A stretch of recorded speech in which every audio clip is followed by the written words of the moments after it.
Hello everyone, तो कैसे हो आप? I am Maya Sharma, welcome you all at physics Wallah, जो ब्रांड नहीं इमोशंस है। Once again I am back with another MIQ and that is from writing part. So my dear students, ये है आपका सेकेंड मोस्ट डिमांडिंग टॉपिक, जो बहुत सारे बच्चे मुझसे डिमांड कर रहे थे कि मैम ये वाला जो पार्ट है इसमें होती है डिफिकल्टी, तो कोई ऐसा शॉर्टकट बता दीजिए, कोई ऐसा ट्रिक बता दीजिए जिससे कि हम लोग लेटर राइटिंग में या फिर एनालिटिकल पैराग्राफ में फुल आउट ऑफ फुल तो लेकर ही आ जाएं। ठीक है भाई, अब ध्यान क्या रखना है बेटा, जब भी हम लोग बात करेंगे लेटर राइटिंग की या फिर एनालिटिकल पैराग्राफ राइटिंग की, ये आपको आएगा ऑप्शंस में। किस में आएगा? ऑप्शंस में। ठीक है, अब ऑप्शन का क्या मतलब है? एक क्वेश्चन होगा लेटर से और में दिया होगा एनालिटिकल पैराग्राफ राइटिंग, जो कि आएगा 10 मार्क्स का। अब 10 मार्क्स में से आपके राइटिंग के मार्क्स होंगे, आपके फॉर्मेट के मार्क्स होंगे, ये सारी चीजें आपको क्लब करके चलनी है। राइट है? आ गया समझ में? तो लेटर राइटिंग क्या कहता है? पढ़ ले बेटा, अभी भी मौका है। 10 में 10 का। ठीक है, so this is all he is trying to tell you कि अभी भी लेट नहीं हुई है। रीडिंग कॉम्प्रिहेंशन के बाद राइटिंग का ऐसा पार्ट है जिसमें आप थोड़ा ज्यादा मार्क्स ला सकते हो। 10 आउट ऑफ आप 9.5 9 तो ला ही सकते हो। ठीक है, ओके बेटा। सो स्टार्ट करते हैं। राइटिंग सेक्शन में मेजरली क्या आने वाला है? सो राइटिंग सेक्शन में सबसे ज्यादा इंपॉर्टेंट होने वाला है फॉर्मल लेटर्स। फॉर्मल लेटर्स मैंने यहाँ पे थोड़ा सा डिटेल में आपका टाइम बचाने के लिए लिख दिया है। क्या क्या पूछ सकते हैं? Letter of inquiry. ठीक है, आपसे लेटर ऑफ इंक्वायरी का क्वेश्चन आ सकता है। लेटर टू द एडिटर पूछ सकते हैं, letter to place order, letter of complaint. ये 4 टाइप ऑफ क्वेश्चंस आपको ध्यान में रखना है। फॉर्मेट सेम होगा, कुछ भी अलग नहीं है, सिर्फ क्वेश्चन के फॉर्मेटिंग को समझना होगा। इंक्वायरी है, एडिटर है, प्लेस ऑर्डर है, या फिर शिकायत के लिए करने वाले हैं। इसका सबसे ज्यादा इंपॉर्टेंट क्या है? फॉर्मेट। ठीक है, अगर आप फॉर्मेट याद रखेंगे तो फिर आप फंसेंगे नहीं।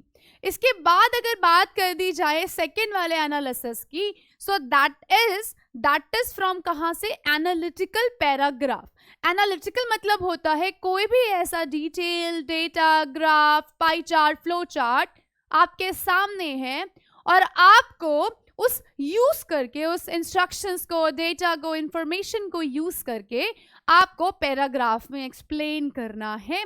इसीलिए यहाँ पे आपका लिखा हुआ है एनालिसिस, एनालिटिकल। आपकी एबिलिटी के हिसाब से जो आपको समझ में आ रहा है उसके हिसाब से आप लेटर लिखिए, आप पैराग्राफ राइटिंग कीजिए और मार्क्स घर लेकर जाइए। ठीक है भाई, आइए समझ में क्या क्या हो सकता है। सो बेस्ड ऑन मैप के फॉर्मेट में आपसे पूछ सकते हैं, चार्ट के फॉर्मेट में आपसे पूछ सकते हैं, ग्राफ के फॉर्मेट में, क्यूज के फॉर्मेट में, फ्लो चार्ट के फॉर्मेट में, पिक्चर्स के फॉर्मेट में भी पूछ सकते हैं। Present analysis and comparison drawing conclusion based on given data. मान लीजिए 2 चार्ट दिए हुए हैं, ऑनलाइन वर्सेस ऑफलाइन एजुकेशन। अब आपकी समझ क्या कहती है, आपकी अंडरस्टैंडिंग क्या कहती है, उसके हिसाब से आप जो फॉर्मेट है वो फॉलो कीजिए और नंबर ले जाइए। इसमें भी क्या इंपॉर्टेंट है? तो आपका फॉर्मेट। अगर मैं एनालिसिस बताऊं आपको तो कई बार क्या होगा, 5 मार्क्स का ये पूछा जाता है और कई बार 5 मार्क्स का ये पूछा जाता है। कभी कभी कैसा हो सकता है कि इसका एक क्वेश्चन आ जाए 10 मार्क्स का और इसका क्वेश्चन आ जाए 10 मार्क्स का, और इन दोनों के बीच में हो जाए ऑप्शन। या तो आप लेटर अटेंड कीजिए या तो आप एनालिटिकल पैराग्राफ अटेंड कीजिए। ये सारी आपके ऊपर बेस्ड होगा। क्लियर है? इतना समझ में आ गया है मेरे प्यारे बच्चों को? सो सारा गेम किसका है? फॉर्मेट का। फॉर्मेट रट लेंगे क्लियरली तो फिर राइटिंग में आपको 9 नंबर लाने से कोई नहीं बचा सकता, ट्रस्ट मी। ठीक है, चले स्टार्ट कर लेते हैं। अब सबसे पहले डिस्कस कर लेंगे letter writing. It can be, सबसे पहले वर्ड लिमिट का ध्यान रखिएगा, वर्ड लिमिट को एक्सीड नहीं करना है। Don't exceed word limit. Ma'am बार बार आपको ये बात इसीलिए बोलते हैं ताकि आप इसको दिमाग में फिट रखें। So don't exceed word limit, follow the format, follow the updated format जो मैम यहाँ पे आपको बता रहे हैं, आप वो फॉर्मेट फॉलो कर लीजिएगा। समटाइम्स ये 5 मार्क्स में आ जाता है एक क्वेश्चन, और कभी कभी 10 मार्क्स का एक क्वेश्चन आ जाएगा। इन दोनों सिचुएशंस के लिए रेडी रहना है आपको। कभी कभी 5 मार्क्स में आ जाएगा, कभी कभी 10 मार्क्स में भी आ जाएगा। चलिए फिर स्टार्ट करते हैं letter writing procedure. Okay, format of a formal letter क्या समझ में आ रहा है आपको? Sample letter, you are Kavita Khanna, a resident of 50C Pushp Vihar, new Delhi, write a letter to the editor. यहाँ पे मैंने आपको 4 तरीके के लेटर बताए आ सकते हैं। Letter to the editor, complain, order, inquiry. यहाँ पे हम लोग एडिटर को लिख रहे हैं। India magazine based on articles on ban on polybags, यानी कि हम लोग शिकायत नहीं कर रहे, हम लोग एडिटर की तरफ को एक मुद्दा जो है वो डिस्कस कर रहे हैं कि प्लीज अगर आपने पॉली बैग्स को बंद नहीं किया तो तकलीफ में आ सकती है हमारी पब्लिक। तो सबसे पहले क्या आ जाएगा? फॉर्मेट की बात कर दी जाए तो सेंडर्स एड्रेस, यानी कि हम जो मतलब लेटर लिख रहे हैं, जो भेजने वाला व्यक्ति है, इन शॉर्ट आप ऐसे ध्यान रखिए, सेंडर्स यानी भेजने वाला पता, जो भेजेगा यानी सेंडर्स एड्रेस। ठीक है भाई, क्लियर है? फिर एक लाइन छोड़ेंगे, एक लाइन का स्पेस रखेंगे, लीव 1 लाइन। उसके बाद आपका सेकंड पे आ जाएगा डेट, यानी कि जो भी डेट है आपके आसपास, जो भी करंट डेट है आप वो लिख देंगे। उसके बाद एक और लाइन का स्पेस रहेगा एंड उसके बाद आ जाएगा आपका रिसीवर्स एड्रेस। रिसीवर्स एड्रेस में बेटा देखिए, ध्यान देना, 2 से 3 लाइन से ज्यादा नहीं होना चाहिए। 50C पुष्प विहार न्यू दिल्ली, खत्म हो गया सेंडर्स का एड्रेस। उसके बाद डेट की बात करेंगे अगर, तो डेट में 26 अगस्त 2022-23 जो भी करंट सिनेरियो में होगा आप वो डेट लिख दीजिएगा। उसके बाद आ जाएगा रिसीवर्स एड्रेस, यानी जो लेटर है वो एक्सेप्ट करने वाला है उसका एड्रेस आ जाएगा। सो 2 से 3 लाइन से ज्यादा आपको एड्रेस के लिए नहीं स्पेंड करना है। उसके बाद हम लोग बात करेंगे अगेन एक लाइन का स्पेस देकर सब्जेक्ट की। किसकी बात करेंगे बेटा? सब्जेक्ट की। सब्जेक्ट क्यों इंपॉर्टेंट हो जाएगा? सब्जेक्ट इसीलिए इंपॉर्टेंट हो जाएगा ताकि जो रीडर है, जो एडिटर है, वो आपका लेटर पढ़े तो आपका जो सब्जेक्ट है वो एक लाइन में खत्म हो जाना चाहिए। You are not suppose to be exceed 1 sentence 1 line. उसके बाद अगर बात कर ली जाए अगले टॉपिक की, तो वो क्या होगा आपका? सैल्यूटेशन। संबोधन कैसे कर रहे हैं, माननीय या फिर डियर, हेलो सर, ऐसे करके, ठीक है, रिस्पेक्टेड सर एंड एक्सेट्रा। उसके बाद आपका आ जाएगा बॉडी। ठीक है, बॉडी में आप आपकी प्रॉब्लम्स लिखेंगे, इंट्रोडक्शन लिखेंगे सबसे पहले। Through the column of your reputed newspaper, I wish to share my views on polybag which are largely used these days. I totally agree with the views published in article ban on polybag. यहाँ पे मैंने पहले body में एक तरह से introduction के बारे में लिख दिया कि मैं ये लेटर लिख क्यों रहा हूँ, मेरा इंटेंशन क्या है, मैं आखिर क्या बोलना चाहता हूँ। उसके बाद मैंने थोड़ा सा डिस्कशन कर लिया प्लस माइनस का कि आखिर ये जो मैं लेटर लिख रहा हूं मैं चाहता क्यों हूं, merit and demerit, why ban polybags, मेरे पास इसका प्लस और माइनस अवेलेबल होना चाहिए। तो मैंने कहा it is a fact that polybags are harmful due to their non biodegradable nature. मैंने यहाँ पे उसको उसका नेचर बता दिया, मैंने यहाँ पे उस प्रॉब्लम को थोड़ा सा विस्तार रूप से डिस्कस कर लिया। क्योंकि दे डोंट डिकम्पोज, क्योंकि जो पॉली बैग्स हैं वो डिकम्पोज नहीं होते, instead they choke the drainage system. इसके अलावा उनकी प्रेजेंस से जो भी हमारे क्या है ड्रेनेज सिस्टम है वो ब्लॉक हो रहे हैं, वो चोक हो रहे हैं। मोस्ट एनिमल्स ईट देम, कुछ जानवर तो उसको खाना समझ के खा जाते हैं और लंबे समय तक ये सेम प्रोसीजर चलने की वजह से उनकी मृत्यु भी हो जाती है।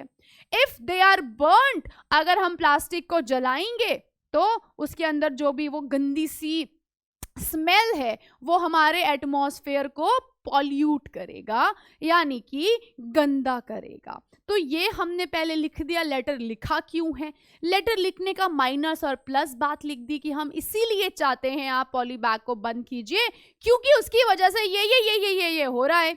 उसके बाद हमने क्या लिखना है अगले पैराग्राफ पे, कंक्लूजन, यानी जो मैंने आपसे अभी जिक्र किया प्रॉब्लम के बारे में या फिर मैरिड डीमैरिड के बारे में, कॉन्सिक्वेंसेस के बारे में, उसके बाद मैंने लिखा कंक्लूजन। तो मैं चाहता हूं, मेरे लोग चाहते हैं, I wish that people at large, in their own interest and in the interest of Mother Earth, wake up at this platform. Everyone should stop using poly bags, jute bags, paper bags.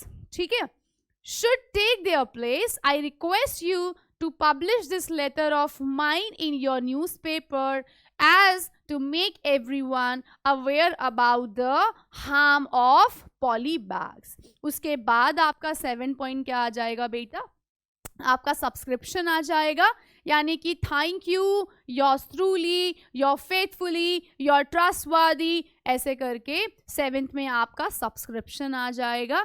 या फिर आप subscription के बदले इसको designation बोल सकते हो आपका, कि आप किस हक से, आप कौन है, आप क्यों लिखना चाहते हैं, आप इस मुद्दे पे क्यों बात करना चाहते हैं, वो आप सामने वाले से जिक्र कर ले। सो दिस इज ऑल अबाउट यार, इतना पार्ट अगर आप कर लोगे तो ट्रस्ट मी आपके मार्क्स आपके हाथ में आ जाएंगे। ठीक है, एक बार वापस से मैं यहाँ पे आपको फॉर्मेट समझा देती हूँ। सभी के लिए सेम फॉर्मेट है, चाहे लिखना हो लेटर कंप्लेन करने के लिए, चाहे लिखना हो ऑर्डर के लिए, चाहे लिखना हो इंक्वायरी के लिए, या फिर लिखना हो एडिटर के लिए, फॉर्मेट विल रिमेनिंग सेम। ठीक है, चलिए नंबर 1, सबसे पहले क्या बोला मैंने, सेंडर्स एड्रेस, यानी कि जिसको हम ये जो भेज रहे हैं, यानी मैं यहाँ पे ब्रैकेट में लिख दूंगी भेजने वाले का एड्रेस लिखना है, कि जो सेंड कर रहा है, भेज रहा है। मैं लिख रही हूँ मेरे बच्चों को, है ना, बेस्ट विशेस लेटर,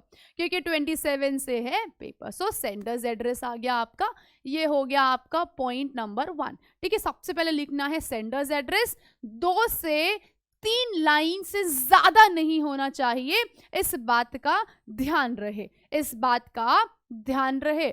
ठीक है भाई, क्लियर आ रही है बात समझ में। सेकंड देखिए, 1 लाइन का स्पेस देंगे, लीव 1 लाइन, 1 लाइन छोड़ेंगे। दूसरा पॉइंट क्या कवर करेंगे बेटा, डेट का। डेट क्या है, डेट का फॉर्मेट बता रही हूं, ध्यान से सुनना है। सपोज दैट आज है 1 जनवरी, तो मैं इसको ऐसे लिखूंगी।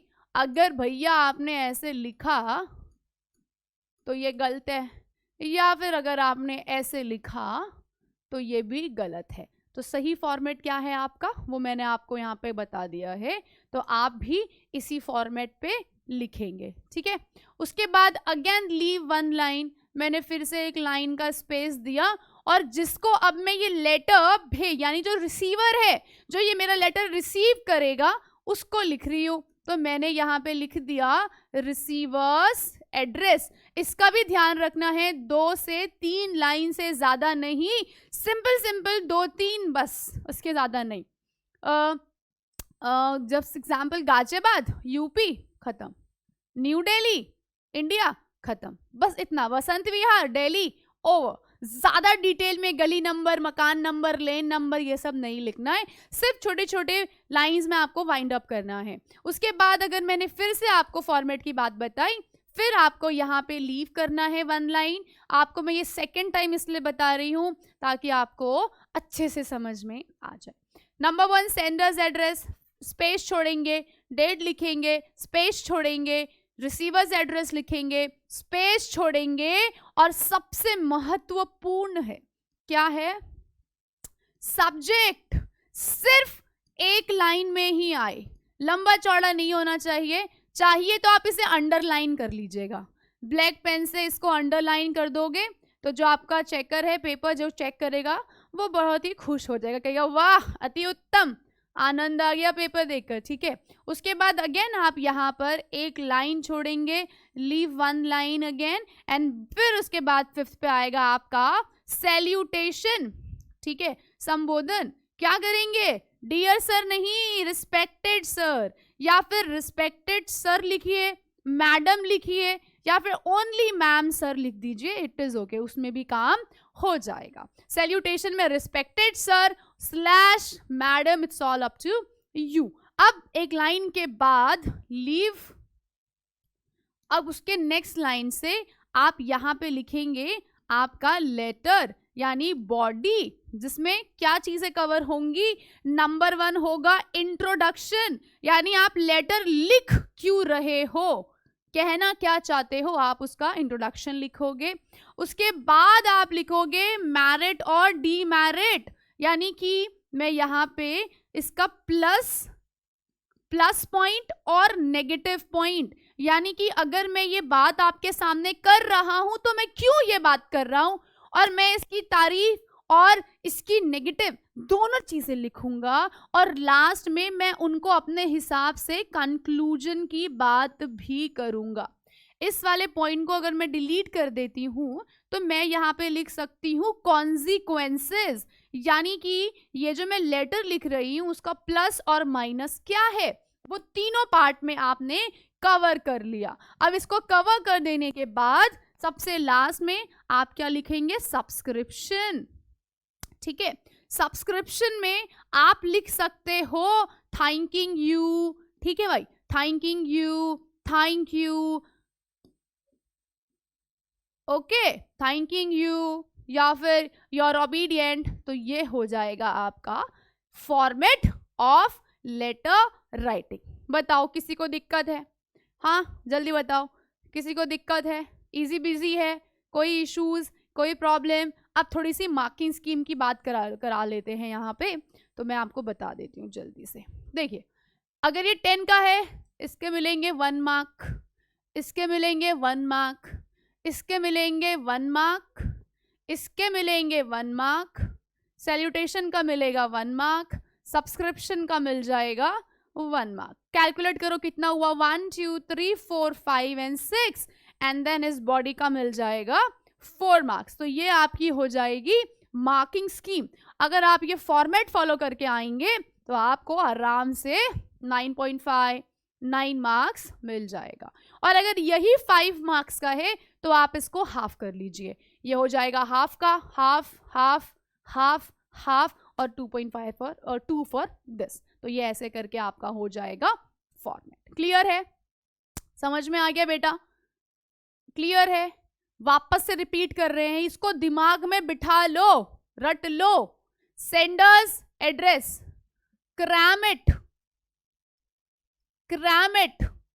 अगर मार्क्स चाहिए बोर्ड में, रट्टाफिकेशन चाहिए, यहाँ पे सबसे पहले आएगा सेंडर्स एड्रेस, 1 लाइन का स्पेस, डेट 1 लाइन का स्पेस, रिसीवर्स एड्रेस 1 लाइन का स्पेस, सब्जेक्ट 1 लाइन का स्पेस, सैल्यूटेशन, नेक्स्ट लाइन में बॉडी, इंट्रोडक्शन होगा, कॉन्सिक्वेंसेस होगा प्लस माइनस, कंक्लूजन भी आप ही देंगे, कंक्लूजन भी आप प्रोवाइड करेंगे उनको, क्योंकि प्रॉब्लम आपने बता दी तो सॉल्यूशन भी तो आप बताएंगे, है ना। उसके बाद आप लिख देंगे सब्सक्रिप्शन। आप यहाँ पे डेजिग्नेशन भी बोल सकते हो, suppose that Maya Sharma teacher, student, occupation में स्टूडेंट हो गया, ऐसे करके, ठीक है। सो ये फॉर्मेट आपको फॉलो करना है। अच्छा, कुछ बच्चों का डाउट आ रहा होगा कि मैम पहले 4 लिखे या 5 लिखे। कुछ लोग कहते हैं कि पहले सैल्यूटेशन लिखना है, तो आप दोनों फॉर्मेट पे जा सकते हो, सीबीएसई वाले आपका मार्क्स नहीं डिडक्ट करेंगे। आ गया समझ में? क्लियर है बेटा? हाँ जी, पक्का? चलो अब कुछ एग्जाम्पल्स कर लेते हैं ताकि आपको लगे कि हाँ आपके फुल मार्क्स आपके हाथ में है। यू आर व्यंती एंड विजय। अगर आपको नाम दिया हुआ है क्वेश्चन में तो आप यही नाम यूज करोगे, आप अपना पर्सनल नाम यूज नहीं करोगे। आप कहाँ के हैं? प्राक्षम नगर के हैं, सिकंदराबाद, आंध्र प्रदेश। भाई साहब बहुत बड़ा एड्रेस हो गया, तो 3 लाइन में निपट जाएगा। पहले लाइन में आएगा प्राक्षम नगर, फिर आएगा सिकंदराबाद एंड फिर आएगा आंध्र प्रदेश। 3 लाइन बस। Write a letter to book haven store. आपको क्या करना है? बुक हेवन स्टोर को आप एक लेटर लिख रहे हैं, रिक्वेस्ट कर रहे हैं होम डिलीवरी के लिए, यानी कि ऑर्डर है, ठीक है। Stationery and art materials you had order telephonically, phone पर कॉल करके ऑर्डर दे रहे हैं। Share the reason for being unable to pick up the goods in person, confirm your address details and a convenient time slot. क्या समझ में आया? किसका लेटर है? ऑर्डर करने का लेटर है। क्या ऑर्डर कर रहे हैं? कुछ बुक से, कुछ ऐसे मशीन, यानी कि कोई भी ऐसी चीज है जो आप कैसे मंगा रहे हैं? Letter to place order. क्या लेटर है? लेटर टू प्लेस ऑर्डर, यानी कि कोई चीज है जो मुझे ऑर्डर करनी है। अब पॉइंट नंबर 1 क्या हो जाएगा? आप यहाँ पे लिख लीजिए व्यंथी, ठीक है। व्यंथी एंड विजय। जो भी गर्ल्स हैं वो ये वाला नाम यूज करेंगे और जो बॉयज हैं वो विजय। कहाँ पे रहते हैं? प्राक्षम नगर, सिकंदराबाद, आंध्र प्रदेश। यहाँ पे मिल गया 1 नंबर, यानी कि सेंडर्स एड्रेस। अब डेट जो भी होगी उसका मिल गया 2 नंबर। जो भी डेट है वो तो इजी बीजी है। अब जो रिसीवर्स एड्रेस है उसका भी नंबर मिल गया हमको, एड्रेस मिल गया। क्या है? Book haven store, Secunderabad, Andhra Pradesh. हो गया इजी, 3 नंबर। उसके बाद बात कर ली जाए सब्जेक्ट की, तो क्या कर रहे हैं? रिक्वेस्ट कर रहे हैं होम डिलीवरी के लिए, requesting home delivery of the books. ये हो गया आपका सब्जेक्ट। उसके बाद बात की जाए सैल्यूटेशन की, तो हेलो सर या फिर सर स्लैश मैडम। क्लियर है? कितने नंबर आ गए भाई अकाउंट में? कितने आ गए? 5 नंबर। अब अगली बात है आपके बॉडी की, जिसमें बात करेंगे हम ये लेटर क्यों लिख रहे हैं, हम क्यों नहीं आ पाए, सारे कॉजेस बताएंगे और आप कैसे हमारी हेल्प, हम उन्हें स्टेप भी बताएंगे। और लास्ट में आपका आ जाएगा Vyanti. Thank you, yours faithfully, yours sincerely Vyanti. यहाँ पे मिल गया आपको 6 नंबर। और बॉडी में जो भी आपके हाफ मार्क्स कटेंगे राइटिंग के, वो देख लीजिएगा आप। क्लियर है? समझ में आ गया? मैंने कुछ अलग बात बताई आपको? बिल्कुल भी नहीं बताई। चले अब इसका आंसर देख लेते हैं फटाक से। 204 प्रकाशम नगर, सिकंदराबाद। ये हो गया मेरा सेंडर्स एड्रेस। फिर मैंने 1 लाइन का स्पेस रखा, यहाँ पे थोड़ा सा दिखेगा आपको क्योंकि स्क्रीन थोड़ी अजीब, मतलब लाइक ऐसे पेपर पे नहीं समझ आएगा आपको।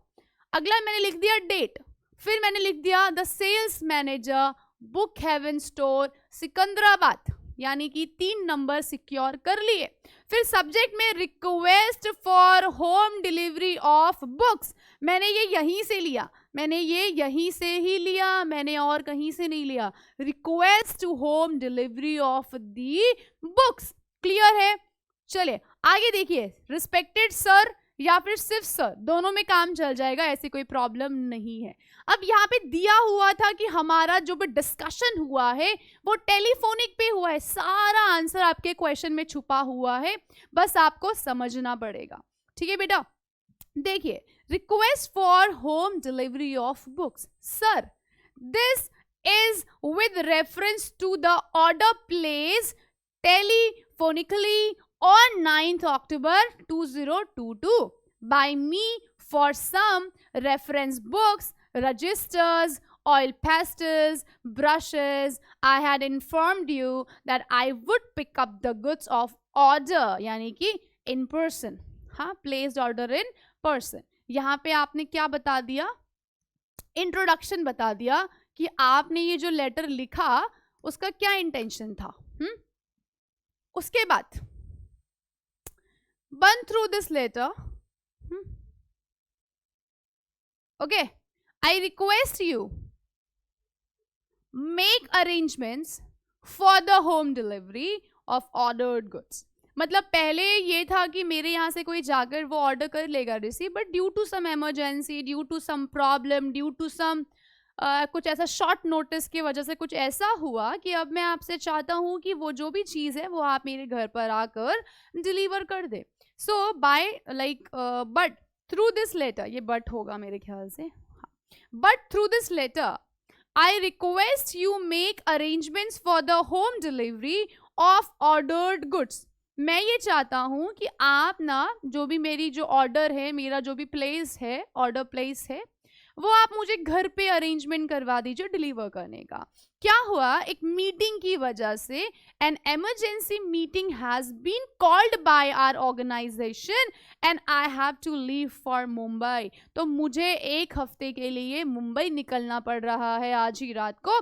इस वजह से जो मेरा जो भी वो ऑर्डर था, जो मैं आपसे रिसीव करने वाला, भेजने वाला था, आने वाला था, वो नहीं हो पाया। So I would really be grateful if you deliver the ordered goods at the address stated above. यानी ये जो दिया हुआ एड्रेस है, अगर आप इस पे ये भेज देंगे तो मैं आपका बहुत शुक्रगुजार होऊंगा।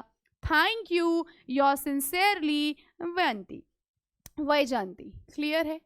कुछ मैंने अलग भाषा में समझाया? बिल्कुल भी नहीं। बस यहाँ पे क्या किया, मैंने यहाँ पे फॉलो किया सेंडर्स एड्रेस। ठीक है बेटा, क्या फॉलो किया? Sender's address. उसके बाद मैंने यहाँ पे डेट, ठीक है, डेट के बाद मैंने यहाँ पे रिसीवर्स एड्रेस फॉलो किया। फिर मैंने यहाँ पे सब्जेक्ट लिखा। फिर मैंने यहाँ पे सैल्यूटेशन लिखा। सैल्यूटेशन के बाद मैंने जो बॉडी को 3 पार्ट में डिवाइड किया था, ICC, introduction, consequences and conclusion, वो कवर किया। और फिर यहाँ पे मैंने अपना सब्सक्रिप्शन किया, या फिर आप इसको डेजिग्नेशन भी बोल सकते हो। And here we go. बताओ क्या डिफिकल्ट है इसमें?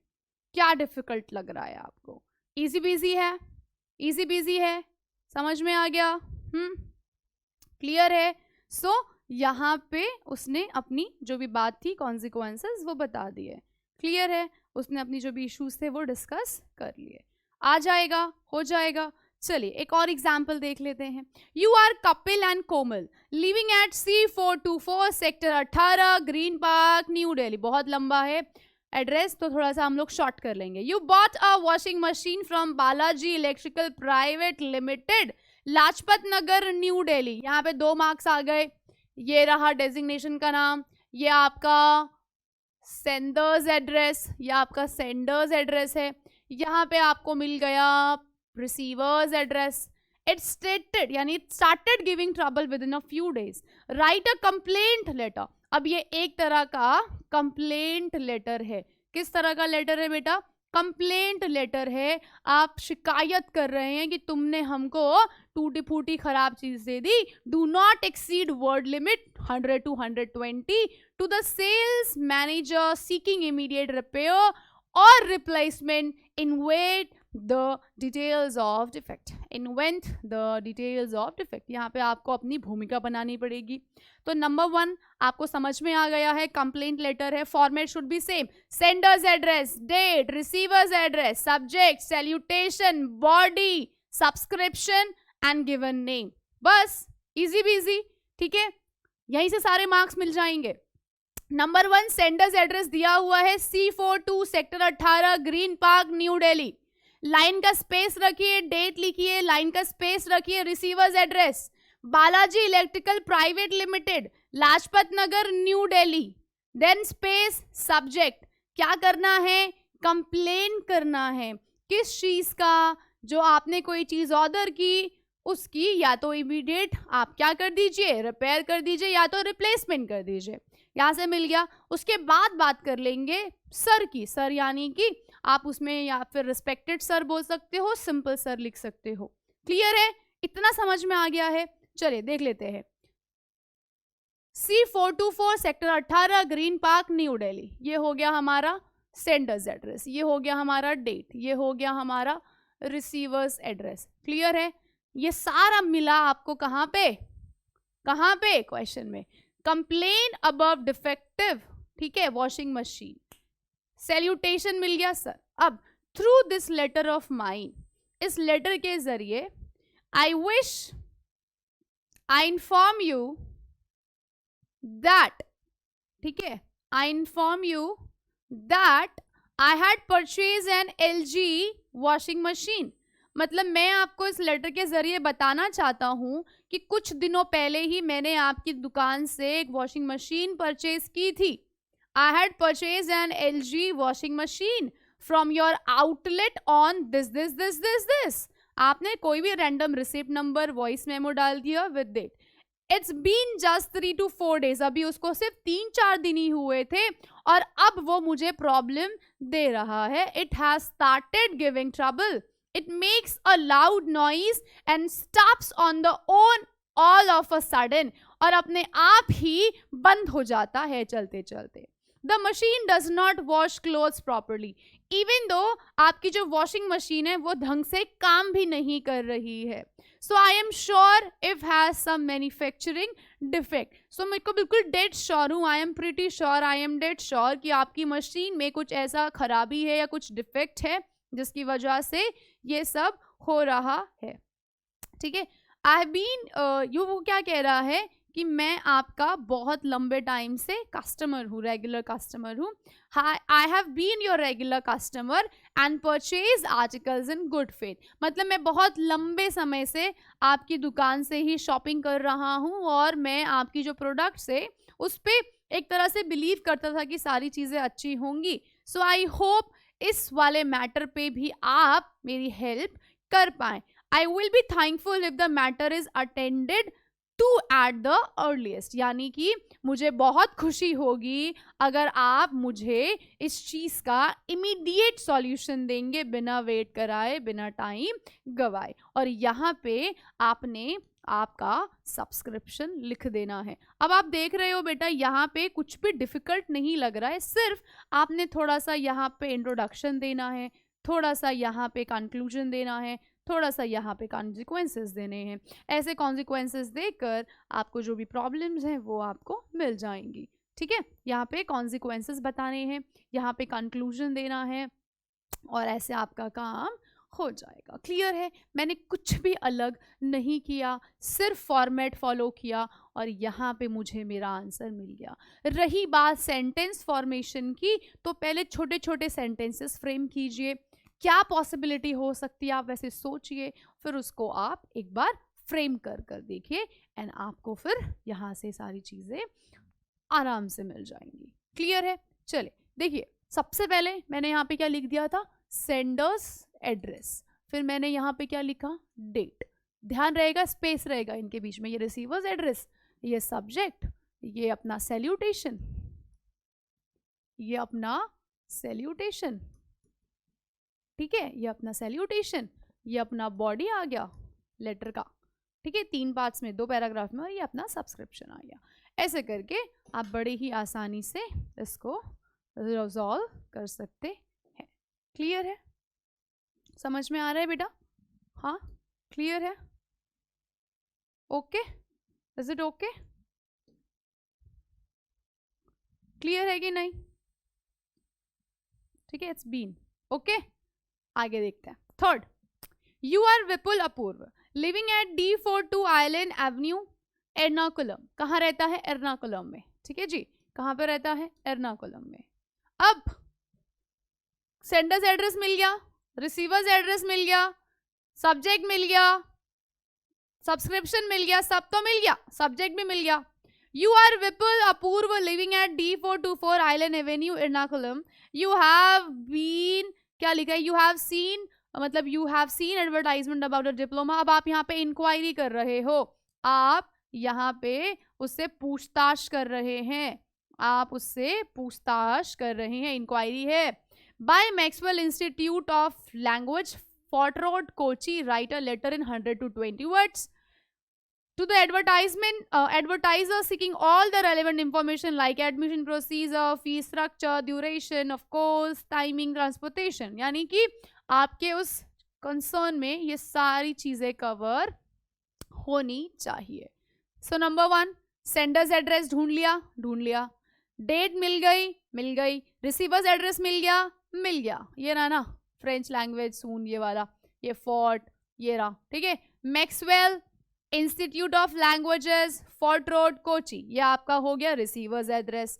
100 से 120 में लिखना है, ये सारे पॉइंट पे बात करनी है, ठीक है.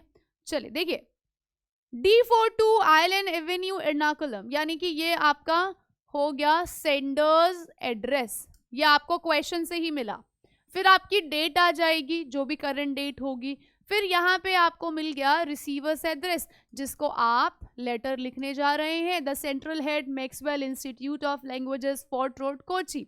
उसके बाद आ गया subject inquiry about diploma courses in French, diploma course in French. उसके बाद सब्जेक्ट के बाद आपका आ गया संबोधन, सैल्यूटेशन, माननीय सर जी, रिस्पेक्टेड सर, और जो भी आप कहना चाहते हैं वो लिख दीजिएगा.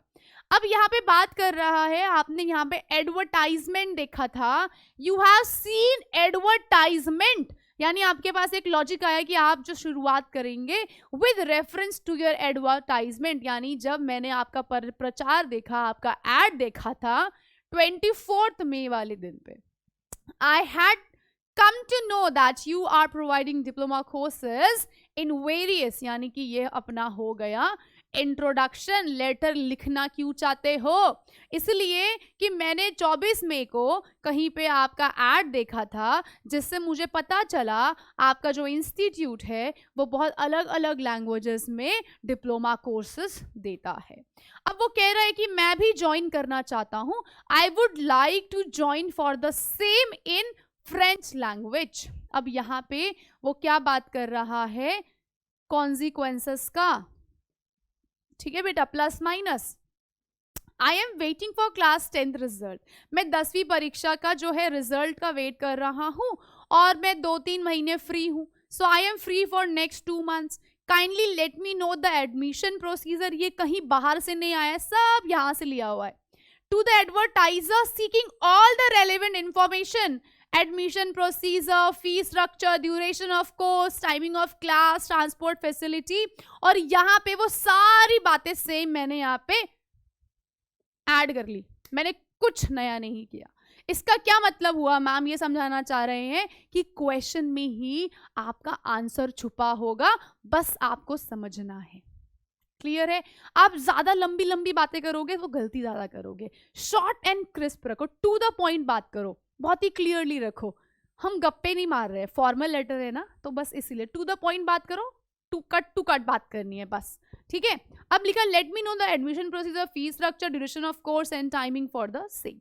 हो गया. अब यहाँ पे मैंने क्या कर दिया, कॉन्सिक्वेंस बता दिया उनको, यहाँ पे मैंने उनको कंक्लूजन बता दिया. Kindly inform eight the earliest so that I can join the course without wasting my time. अब यहाँ पे मैंने उनको ये बात डिस्कस कर ली, ठीक है, मैंने उनसे स्टेप्स बता दिए, और ये आपका हो गया सब्सक्रिप्शन.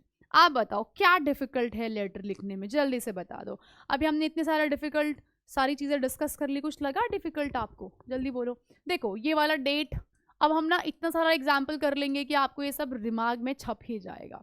कुछ भी नया नहीं कर रहे हैं. और यहाँ पे ध्यान रहे, अगर आपका नाम दिया हुआ है तो सेम नाम के साथ ही जाना है, आप खुद से अपना ब्रेन नहीं यूज करेंगे. क्लियर है. कुछ भी डिफिकल्ट लग रहा है आपको, बस सिंपल भाषाओं में समझाने की कोशिश कीजिए. मोस्ट द थिंग तो हमने क्वेश्चन से ही पिक कर लिया है, मोस्ट ऑफ थिंग हमने क्वेश्चन, कम से कम आप ये देख लो, सेंडर्स एड्रेस आपको क्वेश्चंस में मिल रहा है, सेंडर्स एड्रेस आपको क्वेश्चन में मिल रहा है, डेट आपको पता ही है क्या होगी, ठीक है. उसके बाद आपको रिसीवर्स एड्रेस यहाँ पे मिल रहा है क्वेश्चन में. उसके बाद आपका सब्जेक्ट आपको क्वेश्चन में मिल रहा है. सैल्यूटेशन तो बच्चे को पता है क्या होता है, सर मैम कर दीजिए, रिस्पेक्टेड सर और मैम कर दीजिए. बॉडी के लिए भी आपको क्वेश्चन में ही हिंट मिल रहे हैं, ऐसे वैसे या जैसे भी. एंड देन लास्ट आपका सब्सक्रिप्शन भी यहीं पे दिया हुआ है, जिससे कि आपका पूरा लेटर हो गया सॉल्व. सब्सक्रिप्शन दिया हुआ है ना विपुल एंड अपूर्व, बस हो गया यार, क्या डिफिकल्ट है, हो गया, आ जाएंगे मार्क्स, है ना। चलिए आगे बढ़ते हैं अब। You have lost your original certificates of class 10th and 12th. You want to hire duplicates issued but you do not know the procedure. अब यहाँ पे क्या हो रहा है कि आपने कुछ गवा दिया, खो दिया ओरिजिनल डॉक्यूमेंट्स, अब आपको समझ में नहीं आ रहा है कि आप कैसे कॉन्टैक्ट करेंगे। So you want to get hire duplicate, आप उसके जो कॉपीज हैं वो लेना चाहते हैं, पर आपको ये पता नहीं है कैसे करना है, कैसे लेना है, ठीक है। Write a letter to the chairman CBSE Preet, we are inquiring about the fee to be deposited. Write a letter to, यानी कि ये सेंडर्स एड्रेस नहीं है, ये रिसीवर्स एड्रेस है, तो यहाँ पे ध्यान से देखना, ये रिसीवर्स एड्रेस है। इंक्वायरी है, वापस से किसी चीज की इंक्वायरी कर रहे हैं कि मेरा जो डॉक्यूमेंट है वो खो गया है सर जी, आपसे मुझे कुछ बातें करनी है, पूछना है। About the fees to be deposited, अब देखो यहाँ पे आपको ये सारा हिंट मिल रहा है कि आपको आपके लेटर में क्या क्या पूछना है, कुछ भी अलग नहीं है, ठीक है। अदर फॉर्मेलिटीज, आप तरुण या तरुणा है, कहाँ रहते हैं, ये रहा आपका सेंडर्स एड्रेस, सब मिल गया यहीं पे। Senders address, receivers address, date आपके पास है, सब्जेक्ट आपके पास है, सैल्यूटेशन आपके पास है, सिर्फ बॉडी पे काम करना है, वो भी यहीं पे दिया हुआ है। आपको क्या पूछना है, inquiring about the fee to be deposited, mode of payment, time taken by the board for issuing duplicate certificates and other formalities. ये यहाँ पे आपको सब्जेक्ट में सारी चीजें निकल कर आ गई, ठीक है। चलिए देख लीजिए। 7-9 कुंज अपार्टमेंट शिमला, ये हो गया आपका सेंडर्स एड्रेस, ये आपका हो गया डेट, ठीक है बेटा, डेट हो गया, सेंडर्स एड्रेस हो गया, क्लियर है, ओके। डेट हो गई, ये 3 क्या हो गया जल्दी से बता दीजिए, ठीक है। The centre head Maxwell institute of coaching, ये यहाँ पे गलत हो गया है मेरे ख्याल से, ठीक है। क्या होगा यहाँ पे, द चेयरमैन, ठीक है, the chairman, okay, CBSE, okay, CBSE Preet Vihar, Preet and Vihar, ये हो गया आपका रिसीवर्स एड्रेस, ठीक है, रिसीवर्स एड्रेस हो गया। सब्जेक्ट क्या हुआ, query, inquiry about issuing the duplicate certificates, ठीक है, ये इतना क्लियर हो गया। आगे देखिए, sir through this letter of mine I wish to inform you that while travelling in a bus. So sir through this letter, इस लेटर के जरिए मैं आपको बताना चाहता हूँ, I wish to inform you that while travelling in a bus, मैं कहीं पर ट्रैवल कर रहा था और गलती से I left my bag in a बस। The bag contain my original certificates, क्या था, 10वीं और 12वीं के जो मेरे ओरिजिनल डॉक्यूमेंट्स थे वो मैंने वहां पे खो दिए। Now I have to apply for a job, अब मुझे सरकारी डिपार्टमेंट में जॉब के लिए अप्लाई करना है, पर प्लीज लेट मी नो जो प्रोसीजर है डुप्लीकेट सर्टिफिकेट इशू कराने का वो क्या है। सो देखो यहां पे लिखा हुआ है ना, about the fee to be deposited, please let me know the procedure of issuing the duplicate certificates, time taken by the board, the fees to be deposited, my registration number, उसने यहाँ पे अपना जो भी इंफॉर्मेशन है वो दे दिया। I have filled, यानी कि वो कह रहा है I have filed an FIR, मतलब मैंने एक फॉर्म फिल कर दिया है जिसमें मैंने FIR कर दी है। I filled a form, I filed a complaint, ठीक है, regarding my this lost of something, मेरे डॉक्यूमेंट्स खो गए, मेरा बैग खो गया। So please do the needful as possible as it is question of my career, ये मेरे करियर का सवाल है, अगर मैं इसे नहीं लूंगा तो मैं अप्लाई नहीं कर पाऊंगा सरकारी जॉब के लिए, मेरा करियर खराब हो जाएगा। So thank you in anticipation, I hope आप इस पे बहुत ही जल्दी एक्शन लेंगे। तो ये क्या था आपका सब्सक्रिप्शन था, ये आपका बॉडी था जिसमें हमने कवर किया आईसीसी, ठीक है, जिसमें हमने कवर किया इंट्रोडक्शन, लेटर लिखा क्यों था, जिसमें हमने कवर किया कॉन्सिक्वेंसेस, खो जाने के बाद मेरे साथ क्या क्या प्रॉब्लम हो रही है, और फिर हमने डिस्कस किया कंक्लूजन कि प्लीज़ हमारे को ऐसी ऐसी बात हो गई है, आप प्लीज़ हमको ये दिला दीजिए। इतना क्लियर है बेटा, समझ में आ गया? ये वाले का आप इग्नोर कीजिएगा 1 मिनट, ठीक है, बस ऐसे ही ध्यान रखना है इसको। तो ये हो जाएगा आपका रिसीवर्स एड्रेस, ये हो जाएगा डेट, ठीक है। चलिए आगे देख लेते हैं, लास्ट क्वेश्चन है। You are Ambika and Mohit, librarian, high school, public school, Hauz Khas, Delhi. Write a letter to Jindal publisher, Pratap Vihar, Delhi, to place an order. क्या है? प्लेस एन ऑर्डर है, वापस से एक लेटर है जिसमें हमको कुछ ऑर्डर करना है, 2 इंक्वायरी के, 1 complain, 2 order. Write a letter to Jindal publisher Pratap Vihar, Delhi, to place an order for English to Hindi dictionaries, illustrated children's encyclopedia, fiction books, etc. for your school library. Request them for a catalog, discounted offered, mode of payment, time taken for delivery. यहाँ पे आपके पास सारा point cover हो गया, आपको उनसे क्या क्या बातें करनी है, क्या क्या चीज़ें चाहिए। नंबर 1 है आपके पास सेंडर्स एड्रेस, नंबर 2 आपके पास है रिसीवर्स एड्रेस, नंबर 3 आपके पास है सब्जेक्ट, नंबर 4 आपके पास है बॉडी कंटेंट की पूछना क्या क्या है आपके लेटर के अंदर, और लास्ट में आपके पास है सब्सक्रिप्शन का नाम। क्लियर है?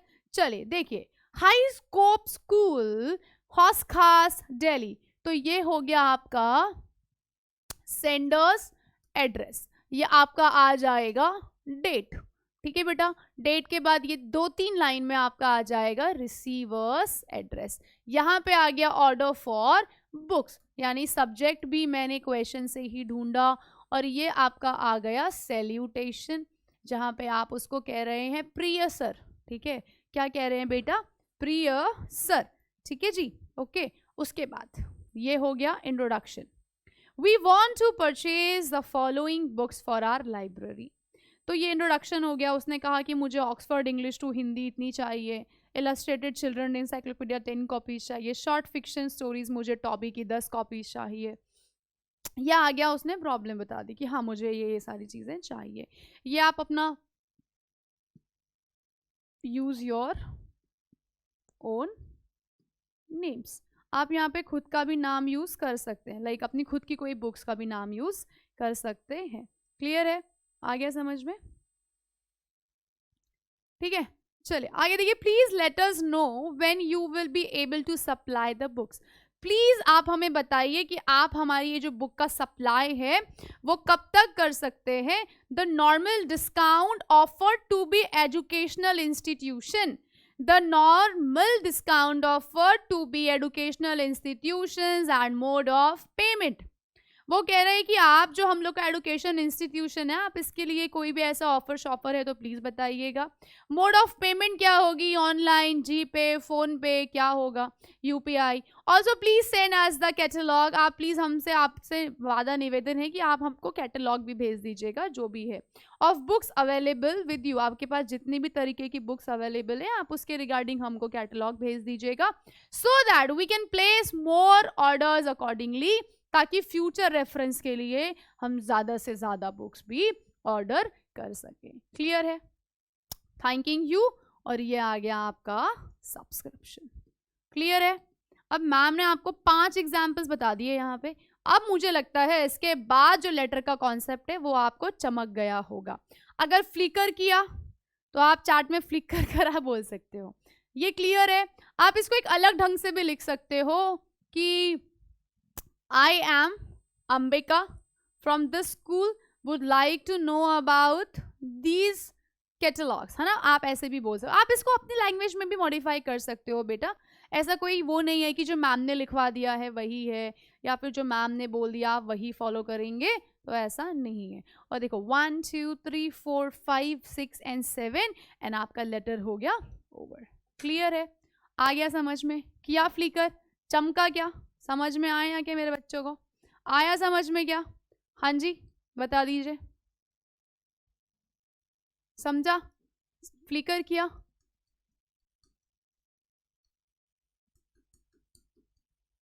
समझ में आया? चमका? चलिए आगे से याद रखेंगे, repeat after me again. Sender's address सबसे पहले, एक लाइन का स्पेस डेट, एक लाइन का स्पेस रिसीवर्स एड्रेस, एक लाइन का स्पेस सब्जेक्ट, एक लाइन का स्पेस सैल्यूटेशन, एक लाइन का नेक्स्ट लाइन में ही आपका बॉडी जो कवर करेगा introduction of your letter, merit, demerit, plus minus, consequences, okay.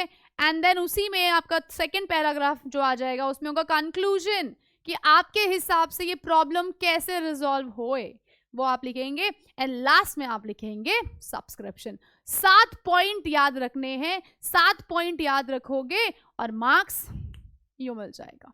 Clear है? चलिए आगे चलते हैं भाई साहब एनालिटिकल पैराग्राफ में। एनालिटिकल पैराग्राफ भी एक ही बात कहता है, don't exceed word limit, don't exceed word limit, word limit नहीं एक्सीड करनी है, ठीक है। समटाइम्स इसमें से भी 5 मार्क्स का क्वेश्चन आता है और समटाइम्स इसमें से भी 10 मार्क्स का क्वेश्चन आता है। इसमें ये ऑप्शन में रहेगा ए और बी। ए लीजिए, यानी कि पहला क्वेश्चन सॉल्व कीजिए, क्वेश्चन नंबर 1 और क्वेश्चन नंबर 2, ठीक है। इसमें question number 1 and question number 2 ये ऑप्शनल है, ये ऑप्शन में पूछेगा, इसमें आपको अटेंड करना ही है, have to attend, you have no other option. Clear है? अगर ये 5 मार्क्स का आएगा तो अगर 5 मार्क्स का आएगा तो एक क्वेश्चन आएगा लेटर का, एक क्वेश्चन आएगा एनालिटिकल पैराग्राफ का, और अगर एक ही क्वेश्चन आएगा 10 मार्क्स का तो फिर आपके पास ऑप्शन होगा या तो आप लेटर को कीजिए या तो आप एनालिटिकल पैराग्राफ को कीजिए। क्लियर है? समझ में आ गया? ओके चलिए पॉइंट्स पढ़ लेते हैं। Points to remember, read the question carefully. सबसे पहले आप जो आपके पास इंस्ट्रक्शंस आएंगे आप उसको बहुत ही ध्यान से पढ़े। Summarise the information by selecting the main features. Summarise कर लीजिए कि जो आपका क्वेश्चन है वो ज्यादा एम्फसाइज किस तरफ को कर रहा है। You can make relevant comparisons only if needed. आप ना कुछ इंपॉर्टेंट मुद्दों को ले लीजिए अगर वहां पे लग रहा है आपको। Do not add your own information. Analytical paragraph में आपको अपना दिमाग, डोंट यूज योर ब्रेन, ठीक है, और don't use your own ideas और थॉट्स।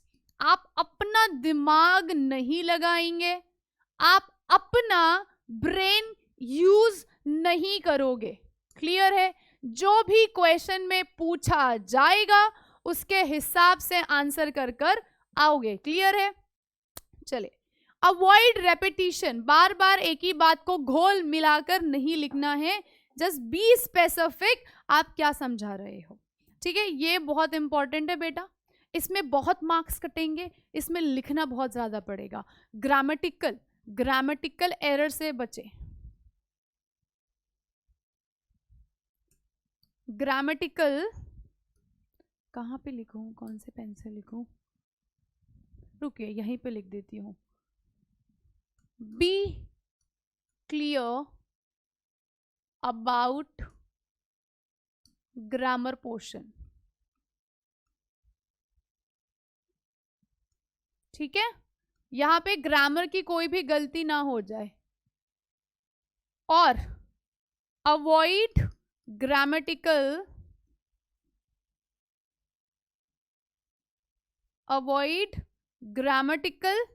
एरर्स, ठीक है। अवॉइड करिए, ग्रामेटिकल को कमिट करने से अवॉइड कीजिए। कोई भी ऐसा मिस्टेक मत कीजिए जिससे आपको ये लगता है कि मार्क्स कट सकते हैं। Avoid grammatical errors, be clear about your grammar portion, आप अच्छी ग्रामर यूज कीजिए. Do not use your brain, अपना दिमाग मत लगाइए. Do not use your own ideas, अपने आइडियाज अपने पास रखना है. एनालिटिकल पैराग्राफ में, राइटिंग पार्ट में नहीं जाना है. वाई? बिकॉज जो भी ग्रामर क्वेश्चन के पॉइंट ऑफ व्यू से पूछे आप उसके हिसाब से आंसर करिएगा. फॉर्मेशन एंड ऑल के लिए. Format of an analytical paragraph, paragraph मतलब पैराग्राफ में लिखा होगा, और वैसी बात है. एक होगा हेडिंग, यानी कि आपका इंट्रोडक्शन. ठीक है, explain introduction in 1 or 2 lines a subject of the given data. सबसे पहले आपने जो भी अकॉर्डिंग टू आपका जो भी पैराग्राफ है व्हाटएवर सो आप उसके हिसाब से उसका एक हेडिंग रख दीजिए. उसके बाद आप थर्ड पॉइंट में क्या एक्सप्लेन करने वाले हैं? Explain in details, explain in details what is about, यानी आपका जो वो एनालिसिस है, आपका जो चार्ट है, आपका जो डेटा है, आपका जो फ्लो चार्ट है, आपकी जो पिक्चराइजेशन है, वो क्या डिपेंड कर रही है, क्या बताना चाहती है. So make comparison, divide into सब paragraphs if required.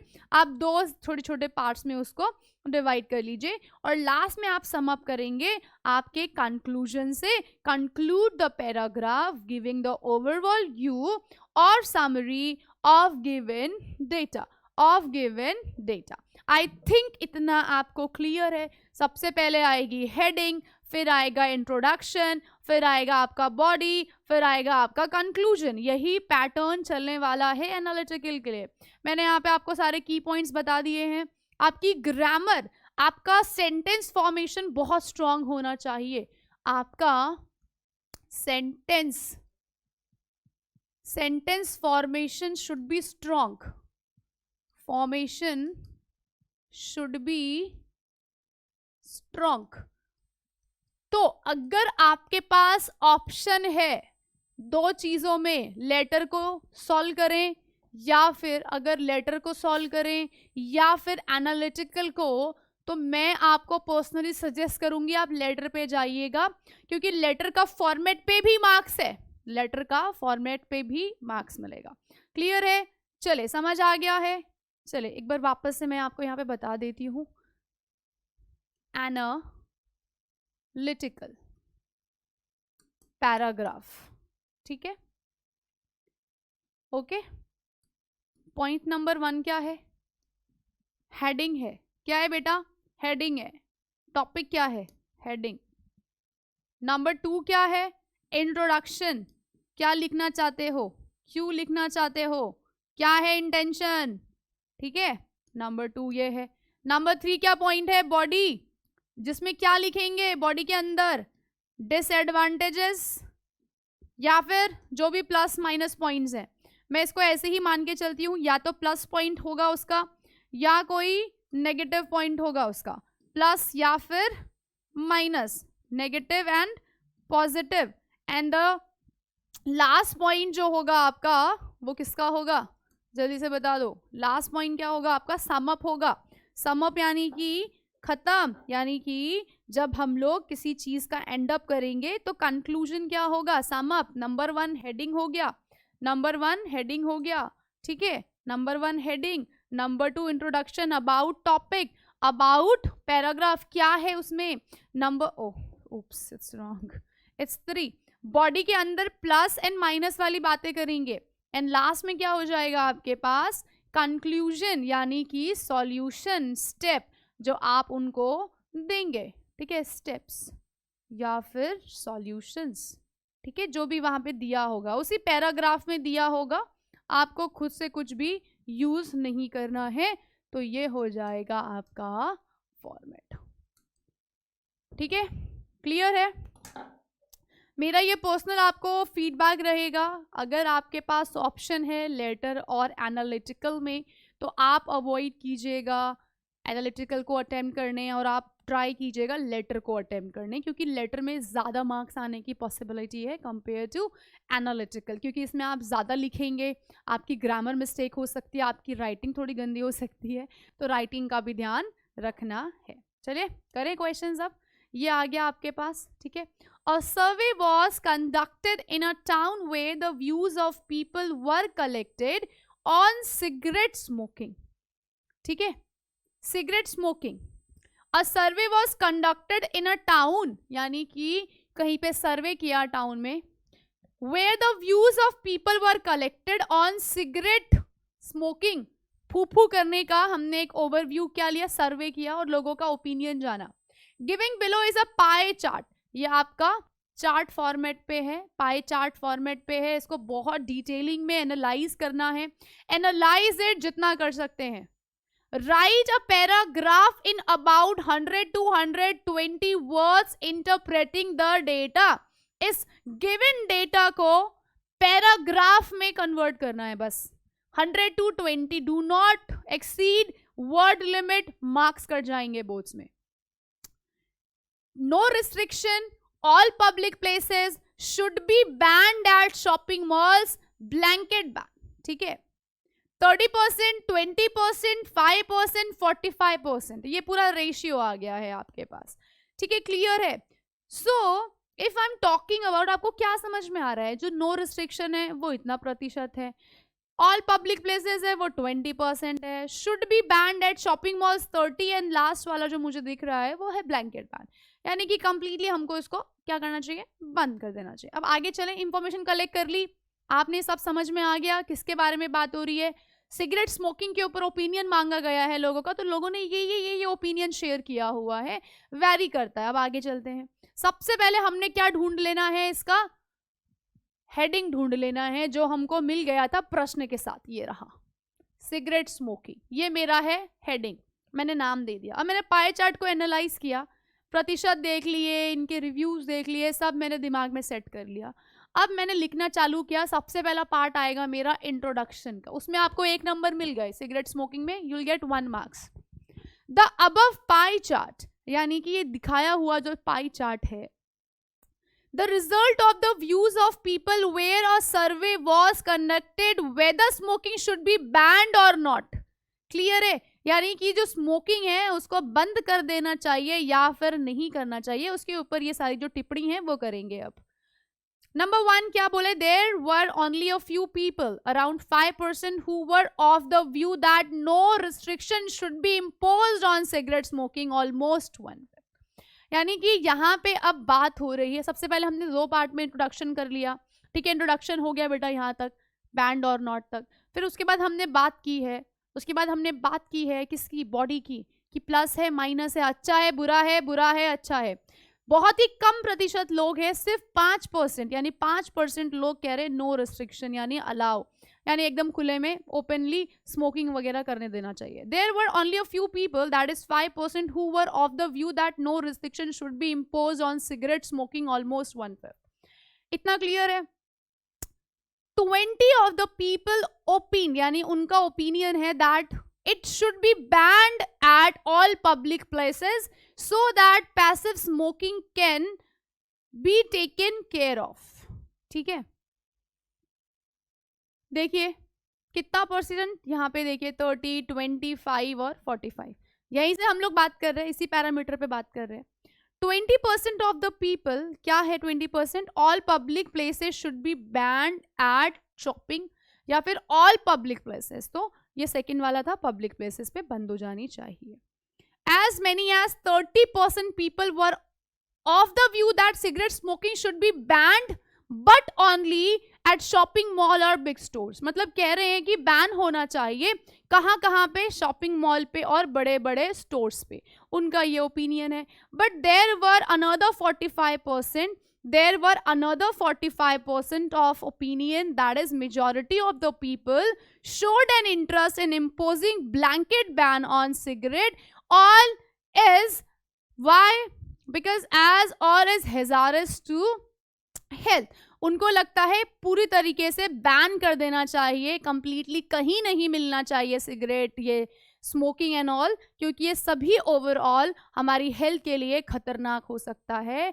As it is hazardous to health. ये बहुत ज़्यादा पॉइजनस, खतरनाक हमारी हेल्थ के लिए साबित हो सकता है. तो overall people are aware that smoking is injurious to health, so ad should be banned. Everyone has different view, so it should be banned. कितनी कितनी गलती की है डीटीपी सर ने, ये सारी गलतियां आप मत करिए, ठीक है। क्लियर है? क्या किया हमने बेटा, कंक्लूजन दे दिया, ठीक है, यहाँ पे कंक्लूजन दे दिया, ओके भाई। यहाँ पे एडवांटेज डिसएडवांटेज की बात कर ली थी, ठीक है, एडवांटेज डिसएडवांटेज की बात कर ली, मैरिट डीमेरिट की बात कर ली, माइनस पॉजिटिव और नेगेटिव। आप इसमें से कोई भी एस्पेक्ट लेके चल सकते हो। कुछ भी अलग किया क्या हमने? नहीं, हमने सिर्फ इसी पाई चार्ट के ऊपर डिपेंड करके थोड़ा फॉर्मेशन करके हमने ये आंसर यहाँ पे बना दिया। क्लियर है?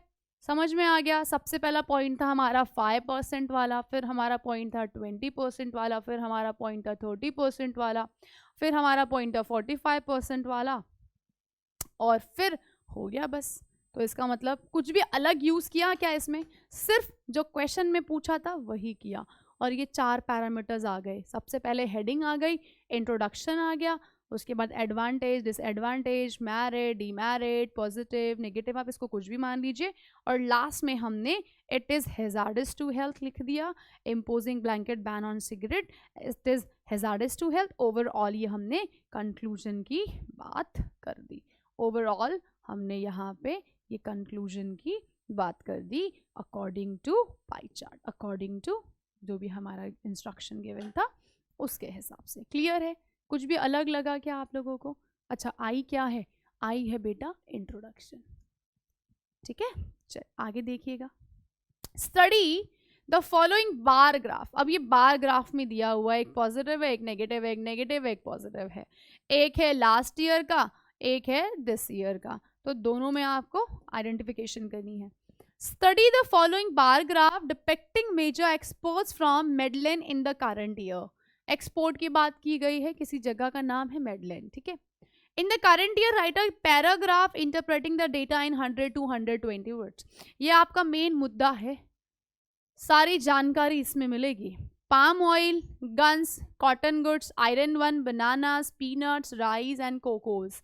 अब जो लास्ट ईयर वाला है वो ये है, और जो दिस ईयर वाला है वो ये है। Last year this year, last year this year, last year this year, इनकी मिलियंस ऑफ यूनिट्स, ऐसे इनका पूरा डिस्क्रिप्शन दिया हुआ है। आपको इसको बेसिकली मानना है। कैसे करेंगे? इसको LY लिख लीजिए, अच्छा ये गलत है, इसको आप LY लिख लीजिए, ठीक है। This is last year, this is this year, ठीक है। Again last year, this year, ये आप ऐसे करके यहाँ पे फिगर आउट कर सकते हैं। अब आगे चलते हैं। सबसे पहले ढूंढनी होगी एडिटिंग के लिए, क्या ढूंढना होगा? देखिए, राइट अ पैराग्राफ इंटरप्रेटिंग है ना। अब चलते हैं, the bar graph given above, क्या दिया हुआ है? Depicts major exports from Medland, ठीक है बच्चे, क्लियर है? आ रहा है समझ में? सो इसके लिए हेडिंग आप चूज कर लीजिएगा, एक्सपोर्ट्स फ्रॉम मेडलैंड, है ना, एक्सपोर्ट्स फ्रॉम मेडलैंड चूज कर लिया। यहाँ पे लिख लेते हैं कहीं पे, और मेरी हाइट थोड़ी छोटी हो गई है, जस्ट अ मिनट। क्या है? एक्सपोर्ट्स, ठीक है, फ्रॉम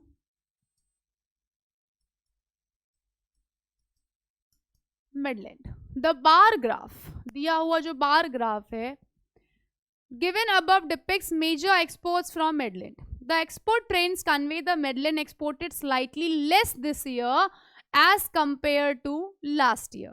आप यहाँ पे एनालिसिस देख लीजिएगा, मेजॉरिटी में कैसे आपको समझ में आ जाएगा। कह रहा है कि जो लास्ट ईयर के कंपेयर में है, the Medland exported slightly less this year as compare to last year. Concerning food stuff, bananas, rice showed a little less unit than the previous year. यानी कि जो ये खाने पीने की चीज़ें हैं, बनाना, पीनट, कोकोस, ये सब, इसकी अगर बात की जाए तो कहीं ना कहीं जो मेजॉरिटी है वो उनको देखने को मिली है, ठीक है। Concerning food stuff, bananas and rice showed a little less unit than the previous year. यानी जो बनाना है और जो राइस है उसका जो रेट है वो नीचे गया है, ग्राफ जो है वो नीचे गिरा है, ठीक है, लास्ट ईयर के कंपेयर में। ऑन द अदर हैंड, वहीं पे the unit of palm oil and peanuts exported were much more than last year. अगर मैं पाम ऑयल की बात करूं और मैं किसकी बात कर रहे यहाँ पे, अगर मैं पाम ऑयल की बात करूं और पीनट्स की बात करूं तो जो ग्राफ है वो ऊपर गया है लास्ट ईयर के कंपेयर में, इस साल ज्यादा गया है। ठीक है, ये देखिए ज्यादा गया है। क्लियर? आगे देखिए, much more than last year, almost the same amount of cocoas were, और जो कोकोज है वो हमने ऑलमोस्ट सेम अमाउंट में, थोड़ा थोड़ा सा 19-20 का फर्क है, वो किया है। were exported in both the years. As regard non-edible goods, the number of guns and iron ore was much more than last year. यानी जो खाने पीने की चीज़ों के अलावा है, guns हो गया, iron वन हो गया, iron ore हो गया। So iron ore का जो फिगर है वो कहीं ना कहीं आपको क्या दिख रहा है, ऊपर से आपस में गन की रेट ऊपर गई है तो उसकी नीचे हुई है। क्लियर है? क्या है, the number of guns and iron was much more than last year. However, the graph of cotton goods shows the same number in both years. Simple. और जो cotton goods है उसका almost same तरीके का usage आया है। ऐसे में आपको मिल जाएंगे आपके 5 मार्क्स। सबसे पहले मैंने बात कर ली हेडिंग की, फिर मैंने बात कर ली इंट्रोडक्शन की, फिर मैंने बात कर ली कंसर्निंग फूड स्टफ से लेकर यहाँ तक। ठीक है, ये मेरा हो गया बॉडी, और ये वाली जो लाइन थी मेरी, ये मेरा हो गया कंक्लूजन। ठीक है बेटा, ओवरऑल क्या हुआ है वो मैंने यहाँ पे लिख दिया है। क्लियर है? आ गया समझ में? ठीक है, इजी बिजी, एनी डिफिकल्टी? कुछ अलग किया क्या? नहीं, सिर्फ ये पैरामीटर को देखकर फीडबैक शेयर कर दिया यहाँ पे। Okay, clear? चलिए आगे चलते हैं, एक और एग्जाम्पल देखते हैं। A survey was conducted on population of rhinoceros, है ना, unicorn. Rhinoceros unicorn is between 1910 to 2005।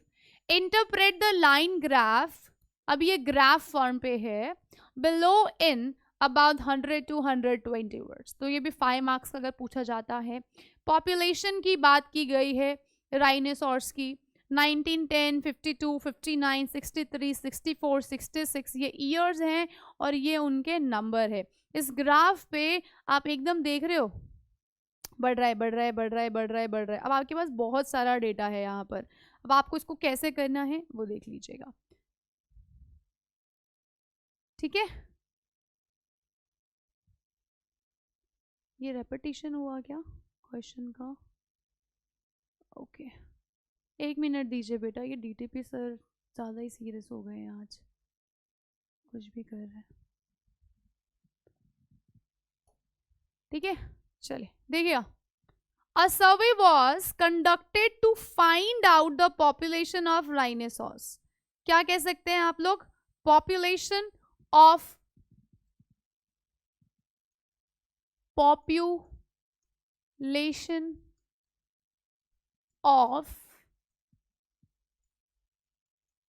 Rhinoceros.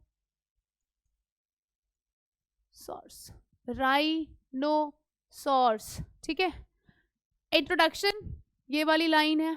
क्या लिखा हुआ है?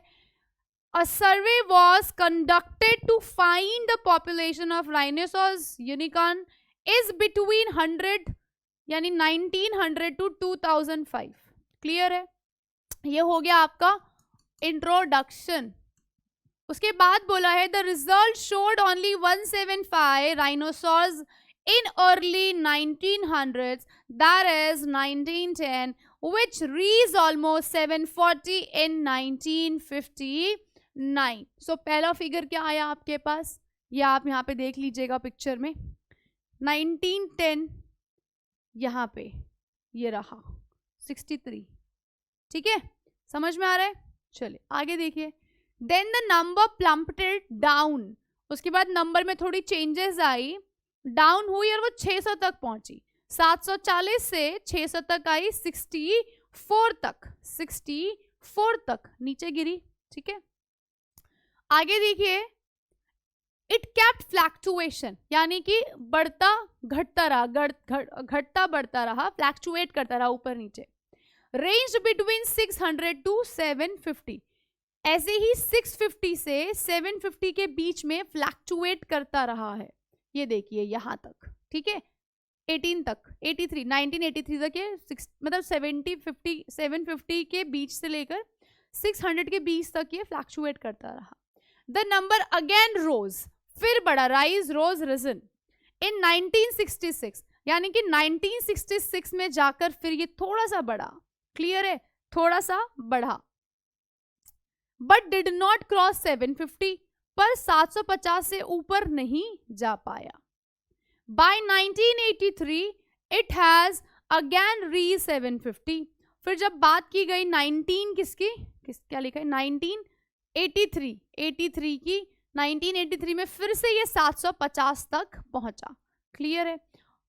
उसके बाद but after that there was a considerable increase in the number which touch 1750 in year 1990, फिर 1990 में यहाँ पे 1000 क्रॉस हो गया, 1750 हो गया, ठीक है बेटा, 1750 हो गया, ये बहुत ह्यूज था, बहुत ही ज्यादा ह्यूज था। The graph then shows a plateau till 2000 and the number again rose. उसके बाद 2000 के बाद फिर इनका नंबर बढ़ा, 2100 हुआ by the year 95, 1995 तक। There is hardly any increase in the next 3 years. उसके बाद 1995 से 1998 तक कोई भी ज़्यादा डिफरेंसेस नहीं आए जो ग्राफ में दिख रहा है। उसके बाद क्या हुआ, the graph shows a sharp rise in number of rhinoceros in 2000। उसके बाद एकदम जो इंक्रीज हुआ, झटका लगा, वो कब लगा, 2000 में, व्हेन इट टच 2500, जब 2000 में ये 2500 के आसपास तक पहुंचा, क्लियर है। It remain stable for the next 2 years, फिर अगले 2 सालों तक वो सही सेम रहा, 2000 से 2002 तक वो कॉमन रहा। उसके बाद वापस but again the number decrease by almost 100, फिर 100 नंबर की जो गिरावट आई 2002 में, and when it was an estimated 2400। सो ये रहा ओवरऑल इसका फीडबैक, क्लियर है। सो ये ऐसे करके आपको सारी इंफॉर्मेशन आपके इस ग्राफ से मिल जाएगी। आपको अपने ग्राफ को एनालाइज करना पड़ेगा कि कैसे क्या हुआ, कैसे क्या हुआ, and then you are able to make it, clear है। तो लास्ट में it remains stable आपका हो गया कंक्लूजन, ये आपका हो गया बॉडी, जिसमें हमने सारे फैक्ट्स को डिस्कस कर लिया, सारे फैक्ट्स को डिस्कस कर लिया, क्लियर है बेटा, आ गया समझ में, ओके। चलिए आगे देखते हैं। Look at the data given below which shows the changes that have occurred between 1995 to 2010 in Bilaspur regarding the महिलाओं की education. Write a paragraph in about 100 to 120 words to record the changes by interpreting this data. Female education कहाँ की बात हो रही है, बिलासपुर की। 1995 से 2010 के बीच का ये ग्राफ दिया हुआ है। नंबर ऑफ गर्ल्स स्कूल कितने हुआ करते थे, 10, 2010 में कितने हुए, 15। नंबर ऑफ वुमेन कॉलेज 1995 में 3 थे, 1 की बढ़ोतरी हुई। Number of student in school 1995 में 10,000 थे, यहाँ पे 16,000 हो गए। Number of students in colleges, so यहाँ पे था 6,000, तो ये हो गया 10,000। लिटरेरी जो भी रेट्स थे वो 30% से 55% में आ गया। डिस्टेंस एडुकेशन सेंटर इस वक्त बिल्कुल भी नहीं था, यहाँ पे 3 अराउंड बढ़ा। ये आपका एक एनालिसिस हो गया। आगे चलते हैं, टॉपिक क्या हो जाएगा, वुमेन एडुकेशन, ठीक है बच्चा, वुमेन एडुकेशन हो गया हेडिंग, ठीक है। अब आगे चलते हैं, क्या होगा, women education can play an important role in development of a country. ये हो गया अपना इंट्रोडक्शन। अ सर्वे वॉस, एक सर्वे के हिसाब से बिलासपुर के एडुकेशन फॉर महिला के लिए जो चेंजेस दिखे वो हम लोग डिस्कस करने जा रहे हैं यहाँ के हिसाब से। So a survey was conducted in Bilaspur to find out the changes that have occurred between 1995 to HMO regarding the women education. ठीक है भाई, ओके 1995 टू, ये क्या लिख दिया हुआ है मेरे को समझ में भी नहीं आ रहा है बेटा, ये 2010 है, ठीक है बेटा, ये पता नहीं क्या हुआ है, गलती हो गई है आज हमारे डीटीपी सर से, बहुत जल्दी में शायद उन्होंने ये वर्क किया है तो इग्नोर कीजिएगा. Have occurred between 1995 to 2010 regarding the women education.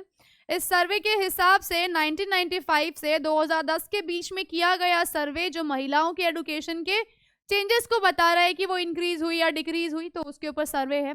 It was sure, अब ये भी देखो क्या करें इनका यार. It was sure that there was a rise in the number of girls school earlier. यानी पहले के कंपैरिजन में 2010 में काफी चेंजेस हुआ है, भले ही थोड़ा हो ज्यादा हो पर चेंजेस पॉजिटिव थे. It was a rise in number of girls school earlier. In 1995 there were 10 schools.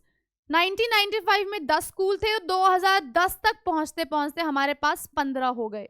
There was a rise in the number of girls school earlier. 1995 में 10 स्कूल थे तो a slight increase was seen in the number of rise to 15 in 2010. ठीक है. Not much growth was recorded in the number of women colleges. यानी जो महिलाओं का college था उसमें ज्यादा बढ़ोतरी देखने को नहीं मिली. 1995 में 3 थे तो 2010 में 1 और इंक्रीज हुआ, तो ज्यादा बढ़ोतरी नहीं देखी गई. Not much growth was recorded in number of women colleges, which rose from there in 1995 to 16,000 in 2010. Second बात की जाए वुमेन को कॉलेजेस के अंदर के बाद स्टूडेंट्स इन कॉलेजेस, उसमें भी 10,000 से सिर्फ 16,000 ही हुए. बहुत ज़्यादा डिफिकल्ट नहीं था इसको समझना कि चेंजेस ज़्यादा नहीं है, बहुत कम है. ठीक है. उसके बाद अगर बात की जाए, not much growth was recorded in the number of women colleges which rose from 3 in 1995 to 16,000 in 2010. अब यहाँ पे आपको समझ में आ गया है, 3 से 4 हो गया, नंबर ऑफ स्टूडेंट्स हो गया, कॉलेजेस हो गया. लिटरेरी टर्म्स की बात कर ली जाए अगर, सो विच rose from 3 in 1965 into this. However, a significant growth was recorded in number of students in school, which increases from 10,000 in 1995 to 16,000 in 2010. There was a sharp increase of 4,000 students in colleges also. The percentage of literary rate increased steadily from 30 to 55.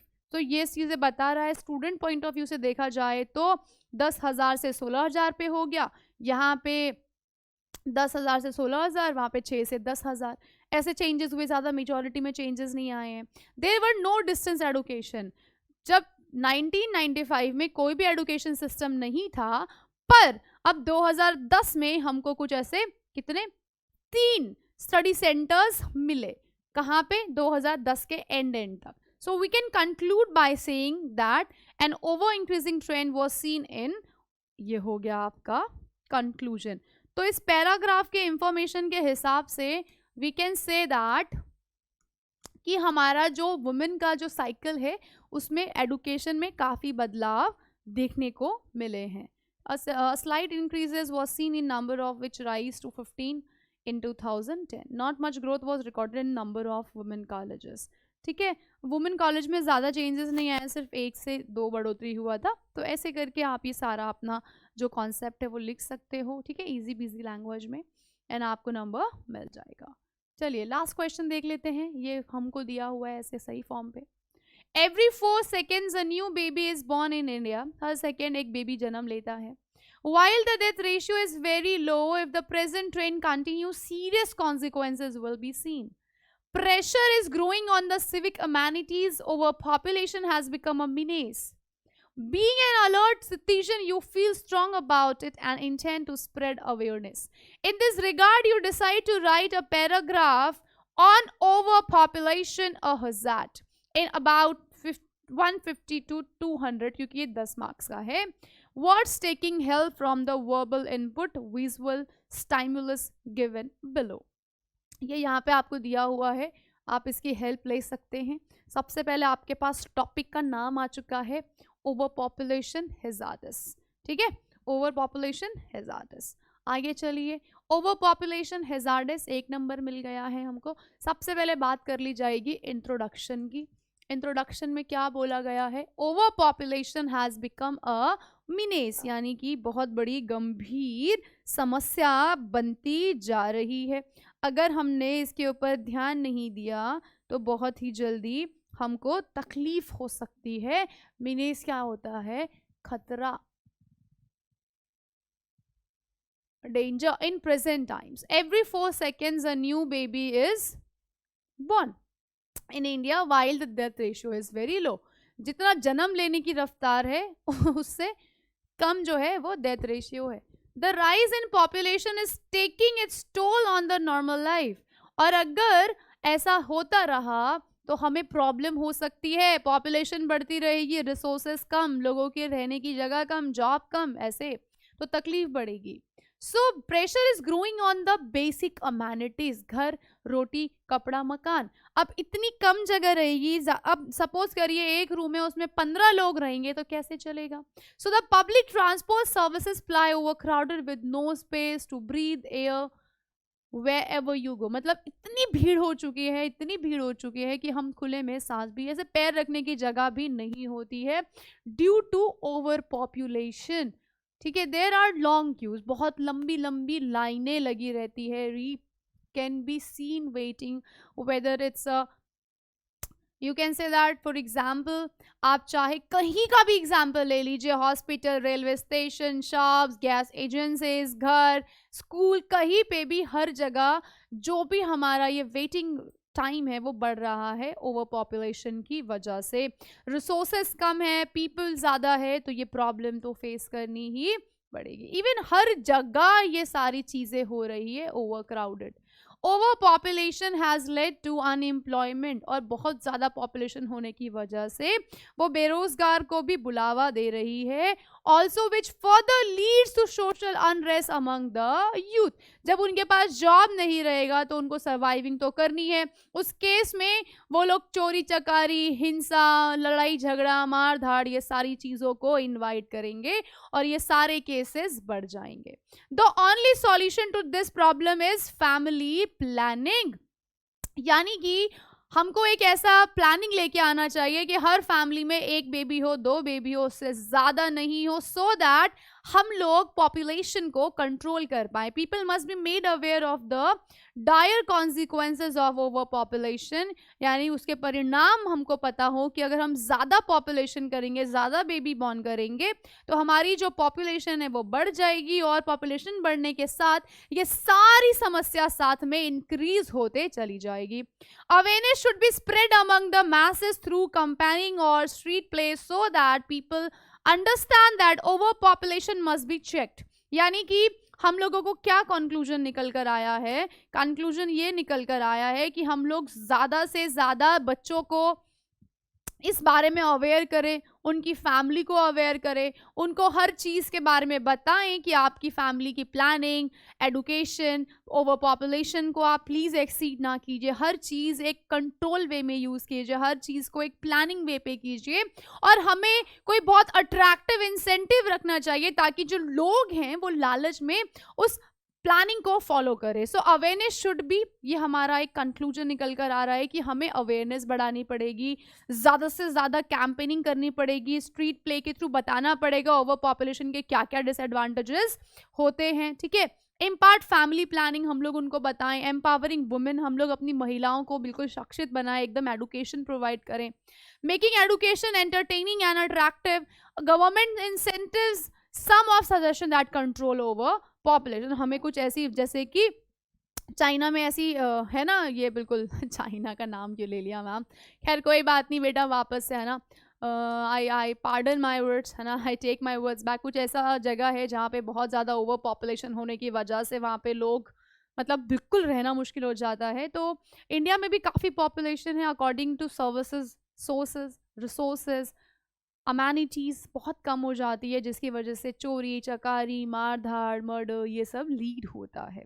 So basically ये जो paragraph था ये इसलिए बताया गया है over population के ऊपर कि हम लोग अवेयरनेस रख सकते हैं, हम लोग लोगों को बता सकते हैं कि अगर आपका 1 बेबी है तो आपको सरकारी जॉब लग सकती है। अभी यूपी में आई थिंक योगी जी ने कुछ ऐसा किया है कि अगर आपके घर पे 1 बेबी है या फिर आई थिंक 1 से ज़्यादा बेबी है तो आप सरकारी नौकरी के लिए एलिजिबल नहीं है, ऐसा कुछ किया तो है प्लानिंग।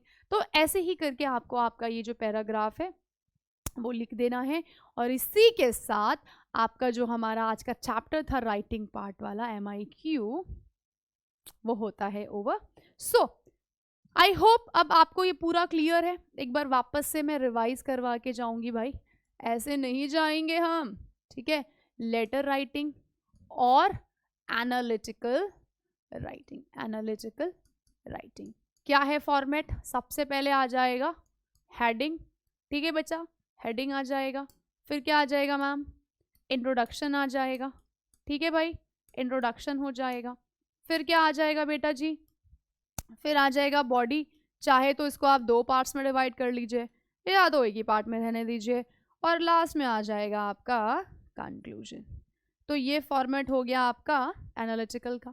अब बात कर ली जाए इसकी, तो भाई कोई भी हो लेटर, चाहे ऑर्डर के लिए हो, कंप्लेंट के लिए हो, कोई कंप्लेंट के लिए हो, कोई इंक्वायरी के लिए हो, या फिर लेटर टू द एडिटर हो, किसी भी तरीके का हो, फॉर्मेट शुड बी सेम, ठीक है। फॉर्मेट सेम रहेगा। क्या था सबसे पहले?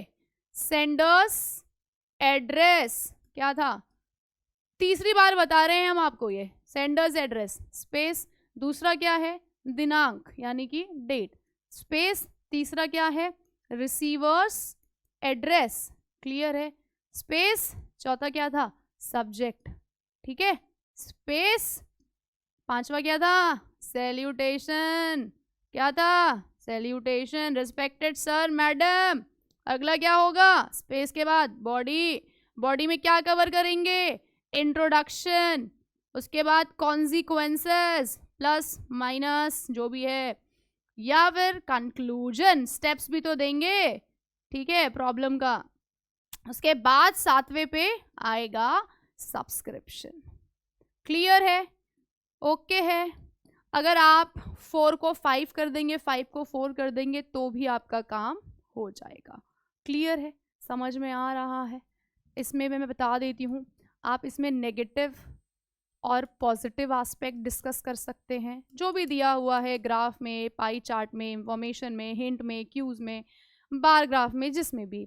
या फिर आप इसमें प्लस माइनस की बातें कर सकते हैं, यानी कोई भी पॉजिटिव कोई भी नेगेटिव, या तो आप इसको डिसएडवांटेज कह लीजिए या फिर आप इसको एडवांटेज कह लीजिए, ठीक है बेटा, डिसएडवांटेज, या फिर मेरिट और डीमेरिट, मेरिट और डीमेरिट। क्लियर है भाई? क्लियर है क्या? सो दिस इज अबाउट आज का ये हमारा MIQ यहाँ पे ओवर होता है। इसी के साथ आप अपना ध्यान रखिए, एकदम तैयारी जोरों शोरों से कर लीजिए, क्योंकि दोबारा बोर्ड्स नहीं आएंगे। सो बेस्ट विशेस है आप सभी को, और कुछ कर दिखाइए ऐसा कि दुनिया बोले मुझे तो यही बनना है। Okay bye bye, take care. इन क्वेश्चंस को थॉरोली रीड कीजिएगा। 27 फरवरी को आपका अंग्रेजी का पेपर है, ठीक है भाई। इस डेट को रख लीजिएगा दिमाग में, लग जाइए, अभी भी देर नहीं हुई है, अभी भी ज़्यादा से ज़्यादा मार्क्स आ सकते हैं, बस मेहनत करने की क्या है बात है। ओके चलो फिर बाय बाय, टेक केयर, फिर मिलेंगे। Till then tata, take care, best wishes, do not give up, bye bye.